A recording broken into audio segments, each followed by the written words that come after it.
Hi everyone, welcome back to our channel Tanya to guide. So ఇవాళ ఈ video వచ్చేసరికి SBI account ఉన్న వాళ్ళు ప్రతి ఒక్కరూ ఈ యాప్ని అయితే తప్పనిసరిగా ఇన్స్టాల్ చేసుకొని రిజిస్ట్రేషన్ అయితే చేసుకోండి.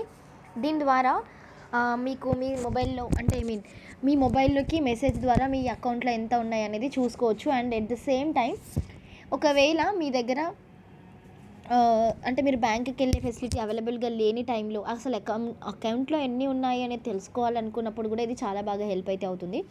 And also me last 150 transactions కూడా దీంట్లో చూపించడం అయితే జరుగుతుంది. మరి ఇంతకీ ఈ యాప్ పేరు ఏంటి అంటే ఎస్బీఐ యోనో. సో ఈ యోనో యాప్ని ఇన్స్టాల్ చేసుకున్న తర్వాత ఇది మిమ్మల్ని కొన్ని బేసిక్ డీటెయిల్స్ అయితే అడుగుతుంది. మీరు ఫస్ట్ టైం రిజిస్ట్రేషన్ చేసుకుంటున్నారా, లేకపోతే ఇంతకుముందుకు ఆల్రెడీ రిజిస్ట్రేషన్ చేసుకున్నారా అనేసి. సో ఒకవేళ ఫస్ట్ టైం రిజిస్ట్రేషన్ అయితే న్యూ రిజిస్ట్రేషన్ అని క్లిక్ చేసేసి మీ బ్యాంక్ అకౌంట్ మీ యొక్క సిఐఎఫ్ నెంబర్ ఎంటర్ చేయాల్సి ఉంటుంది.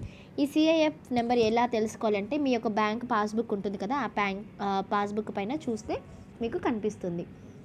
అది ఎంటర్ చేసిన తర్వాత మీరు మీ యొక్క యూజర్ నేమ్ ఏ విధంగా ఏర్పాటు చేసుకోవాలి అనేసి అడుగుతారు. మీ యూజర్ నేమ్ ఏదైతే ఉంటుందో ఆ యూజర్ నేమ్ మీరు ఎంటర్ చేసుకోవాలి. అంటే మీరు ఏ విధంగానైనా మార్చుకోవచ్చు. అలాగే అది అయిపోయిన తర్వాత ఒక పాస్వర్డ్ సెట్ చేసుకోమని అడుగుతుంది. సో పాస్వర్డ్ సెట్ చేసుకోండి. దాని ద్వారా మీరు ఎప్పుడైనా లాగిన్ అయితే అవ్వడం జరుగుతుంది. సో అకౌంట్స్ అని ఉంది కదా, ఈ అకౌంట్స్ అనే ఆప్షన్ పైన క్లిక్ చేస్తే మీ అకౌంట్లో ఎన్ని అమౌంట్ ఉన్నాయి ఏంటి అనేది చూపిస్తుంది. ఇక్కడ పైన వ్యూ బ్యాలెన్స్ అని ఉంది కదా, వ్యూ బ్యాలెన్స్ పైన క్లిక్ చేస్తే అకౌంట్లో ఎంత డబ్బులు ఉన్నాయి అనేది కూడా చూపిస్తుంది. ఒకవేళ క్యాష్లెస్ ట్రాన్సాక్షన్ చేయాలి అనుకున్నా కూడా చేయొచ్చు. సో అకౌంట్స్ పైన క్లిక్ చేస్తే మీ అమౌంట్ డిస్ప్లే అయిపోయి మీ లాస్ట్ 150 ట్రాన్సాక్షన్స్ అంటే మీరు ఎవరెవరికి ఇచ్చారు ఏంటి అనేది కూడా మీరు తెలుసుకోవచ్చు. సమ్టైమ్స్ మనం ఏంటి అంటే మర్చిపోతూ ఉంటాము. సో అట్లా ఈ యాప్ అయితే హెల్ప్ అవుతుంది.